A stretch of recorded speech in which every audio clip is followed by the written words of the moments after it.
Hello everyone, मैं पंकज कुमार वर्मा स्वागत करता हूं आप सबका हमारे चैनल पीएस स्टडी गुरु में। आज मैं आपको 12th क्लास के फिजिक्स में बहुत ही महत्वपूर्ण क्वेश्चन करवाने जा रहा हूं।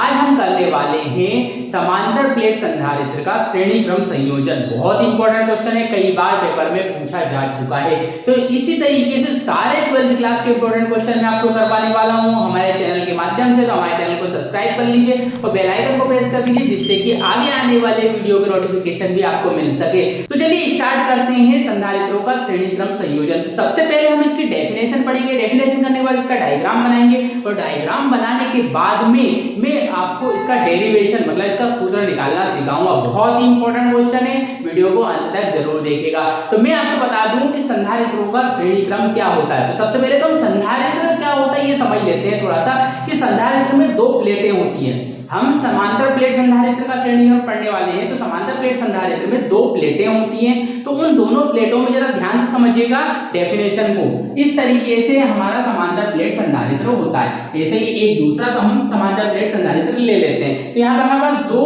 संधारित्र हैं। पहला वाला ये संधारित्र है और दूसरा वाला ये संधारित्र है। सबसे पहले हम डेफिनेशन देखेंगे, ठीक है। तो पहले संधारित्र के अंदर दो प्लेटें हैं, ये पहली और ये दूसरी। ऐसे दूसरे संधारित्र के अंदर भी दो प्लेटें हैं, पहली और दूसरी। तो जब पहले संधारित्र की दूसरी प्लेट को दूसरे संधारित्र की पहली प्लेट से जोड़ा जाता है, ठीक है, ध्यान से सुनिएगा। जब पहले संधारित्र की दूसरी प्लेट को दूसरे संधारित्र की पहली प्लेट से जोड़ा जाता है, तो इस प्रकार का ये जो जोड़ना है ये श्रेणी क्रम संयोजन कहलाता है। संधारित्रों को एक कहलाता है, श्रेणी क्रम संयोजन कहलाता है। तो ये तो भाई हमारी डेफिनेशन में आपको डेफिनेशन लिखवाऊंगा अभी। तो यहाँ पे देखिए किस तरीके से हम डेफिनेशन लिखेंगे। जब पहले संधारित्र की दूसरी प्लेट को जब पहले संधारित्र की दूसरी प्लेट को दूसरे संधारित्र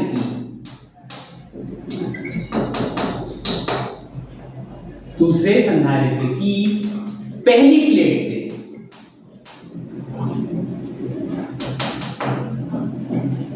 जोड़ा जाता है,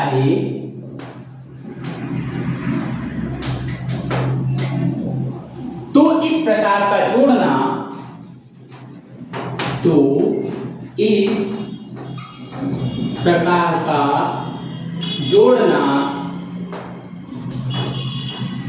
श्रेणी क्रम संयोजन कहलाता है।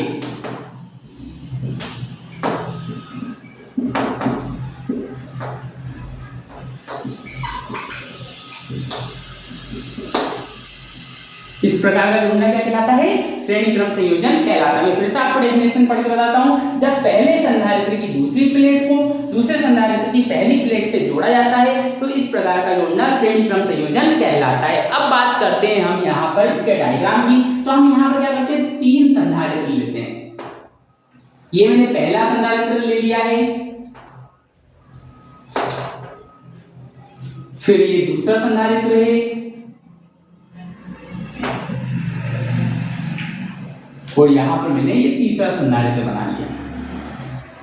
यहां पर हमने तीन संधारित्र ले लिए हैं। अब पहले संधारित्र की दूसरी प्लेट को दूसरे संधारित्र की पहली प्लेट से जोड़ा जाता है, तो इस प्रकार का जोड़ना क्या कहलाता है? श्रेणी क्रम। तो यहाँ पर हमने तीन संधारित्रों को क्या करा है? श्रेणी क्रम में जोड़ दिया है। ये वाला जो बिंदु है वो हमारा ए है और ये वाला जो बिंदु है वो हमारा बी है। इस ए पे यदि हम +q आवेश देते हैं, तो वो संधारित्रों की जो धारिता है उसे C1 C2 और C3 से हम दर्शा देंगे, ठीक है। जब इस बिंदु को हम +q आवेश देंगे तो सभी की जो पहली प्लेट है उस पर धनावेश आ जाएगा। सभी संधारित्रों की जो पहली प्लेट है उस पर कौन सा आवेश आ जाएगा? धनावेश आ जाएगा। और प्रेरण की क्रिया के द्वारा दूसरी प्लेट पर ऋणावेश आ जाएगा। ये देखो दूसरी प्लेट पे क्या आ गया? ऋणावेश आ गया। और जो ये तीसरा संधारित्र है इस बी पे कौन सा जाएगा? धनावेश जाएगा। प्रेरण की क्रिया के द्वारा बाहर जो है वो धनावेश जाएगा, लेकिन इसे हम यहाँ पर पृथ्वी से जोड़ देंगे। इसे क्या करेंगे? हम पृथ्वी से जोड़ देंगे। तो वो जो बाहर आने वाला धनावेश था वो कहां चला जाएगा? पृथ्वी में चला जाएगा। इन दोनों तीनों में पहले वाले संधारित्र का जो विभवांतर है वो V1 है प्लेटों के बीच का, इसका जो है वो V2 है और इसका जो है वो V3 है। ये अपना विभवांतर हो गया। पहले संधारित्र का जो विभवांतर V1, दूसरे का V2 और तीसरे का V3 विभवांतर है। तो यहाँ पर हमारा डायग्राम कंप्लीट हो चुका है। जब पहले संधारित्र की दूसरी प्लेट को दूसरे संधारित्र की पहली प्लेट से जोड़ा जाता है तो इस प्रकार का जोड़ना श्रेणी क्रम संयोजन कहलाता है। अब बात करते हैं हम इसके व्यंजक की। तो इसके पहले हम ये जो चित्र बनाया इसकी थ्योरी यहाँ पर हमें लिखनी पड़ेगी। माना 3 संधारित्रों को श्रेणी क्रम में जोड़ा गया है। यहाँ हमने 3 संधारित्र लिए हैं और तीनों संधारित्रों को श्रेणी क्रम में जोड़ा गया है। तीनों संधारित्रों को कौन से क्रम में जोड़ा हमने? श्रेणी क्रम में जोड़ा गया है, जिनकी धारिताएं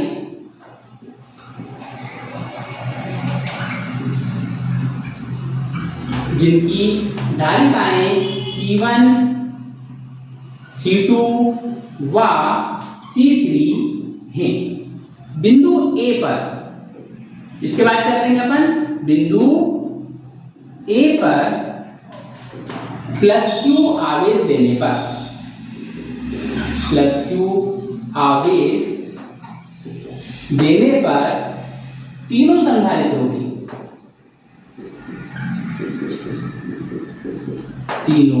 संधारित्रों की पहली प्लेट पर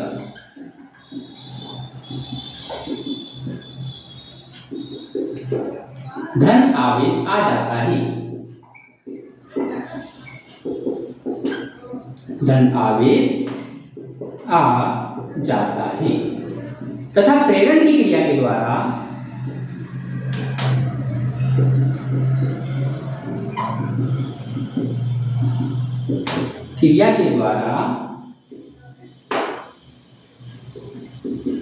दूसरी प्लेट पर, वो भी दूसरी प्लेट पर कहां पर? अंदर की सतह, दूसरी प्लेट की अंदर की सतह पर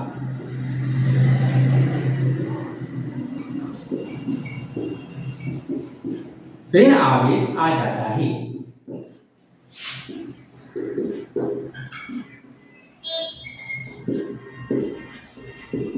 कौन सा आवेश आ जाता है? दूसरी प्लेट की अंदर की सतह पर ऋण आवेश आ जाता है। अब बात करते हैं बिंदु B का धन आवेश कहां चला गया? पृथ्वी पर चला गया है। तो अपन यहां लिख देंगे बिंदु B पर आने वाला धन आवेश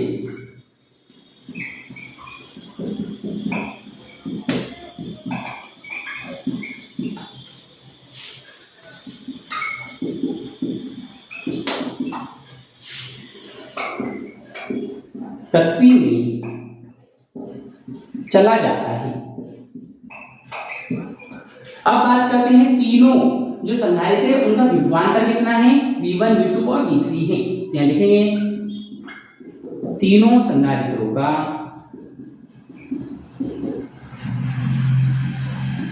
विभवांतर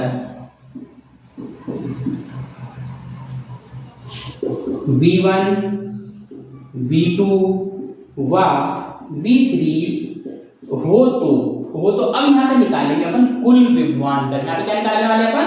कुल विभवांतर। यहाँ लिखेंगे देखो कुल विभवांतर। तो कुल विभवांतर कितना हो जाएगा? V बराबर हो जाएगा V1 + V2 + V3। ये बन गया हमारा समीकरण नंबर 1। यहाँ पे कुल विभवांतर अपन निकाल चुके हैं। V बराबर V1 + V2 + V3। कुल विभवांतर हमारा इस तरीके से निकलेगा। लेकिन अब बात आती है कि धारिता का जो सूत्र है वो क्या होता है? जरा ध्यान से देखिएगा। लेकिन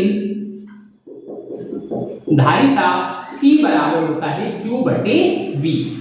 धारिता का सूत्र क्या होता है? Q/V होता है। यदि हम V को इधर ले आए और C को उधर ले जाए तो V बराबर क्या बन जाएगा? इसलिए V बराबर बन जाएगा Q/C तथा V1 बराबर क्या हो जाएगा? यदि इसी सूत्र में अपन V1 निकालें तो आवेश तो हमारा Q था, लेकिन ये V1 के लिए धारिता कितनी है? C1 है। तो लिख दिया अपन ने C1। ठीक है। ऐसे यदि V2 का निकालें तो Q/C2 तथा यदि V3 का निकालें तो Q बटे C3। हमने यहाँ पे चारों मान V, V1, V2, V3 चारों मान यहाँ पे निकाल लिए। एक का है Q बटे C, दूसरे का है Q बटे C1, तीसरे का है हमारा अगला वाला जो है वो Q बटे C2 और अगला वाला जो है वो Q बटे C3। हमने यहाँ पे चारों मान निकाल लिए। ये जो चारों मान है ये रख देंगे हम हमारे समीकरण नंबर 1 में। तो ध्यान से देखिएगा, चारों मानों को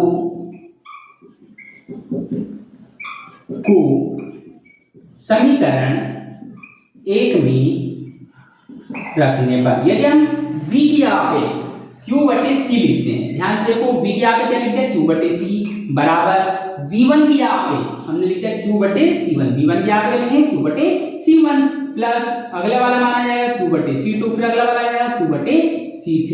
तो यहाँ से हम ऊपर से Q जो है वो कॉमन ले सकते हैं। तो Q बटे C बराबर है, Q जो हमने कॉमन ले लिया तो क्या बच गया 1 बटे C1 प्लस 1 बटे C2 प्लस 1 बटे C3। ऊपर से जो है वो Q हमने कॉमन ले लिया, इस Q से ये Q कैंसिल हो जाएगा, क्या बच जाएगा 1 बटे C बराबर 1 बटे C1 प्लस 1 बटे C2 प्लस 1 बटे C3। तो यहाँ पर हमारा जो श्रेणी क्रम संयोजन है संधारित्रों का उसका सूत्र आ चुका है। और इस सूत्र का मतलब ये है कि हमारा ये जो श्रेणी क्रम है इसका जो कुल धारिता है, इस श्रेणी क्रम संयोजन की कुल धारिता जो है यहाँ पर अपन लिखेंगे अर्थात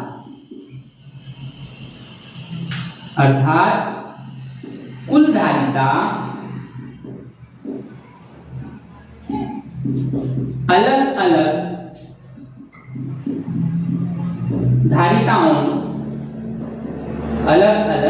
धारिताओं के व्युत्क्रम के योग के बराबर होती है। योग के बराबर होती है।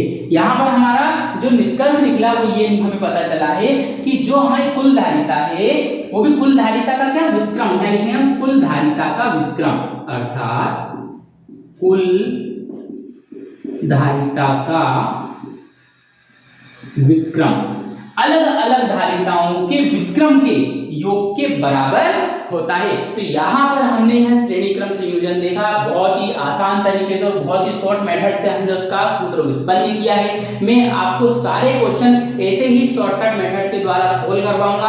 हमारे चैनल को सब्सक्राइब कर लीजिए और बेल आइकन को प्रेस कर लीजिए, जिससे कि आगे आने वाले वीडियो के नोटिफिकेशन भी आपको मिल सके। मैं 12वीं क्लास के सारे महत्वपूर्ण प्रश्नों के व्यंजक आपको इसी सरल तरीके से सोल्व करवाने वाला हूँ, इसलिए चैनल को सब्सक्राइब करना मत भूलिएगा। वीडियो को लाइक करिए, अधिक से अधिक शेयर कीजिए, जिससे कि सभी स्टूडेंट्स को इसका लाभ मिल सके। तो आज के लिए इतना ही, मिलते हैं नेक्स्ट वीडियो में, तब तक के लिए धन्यवाद।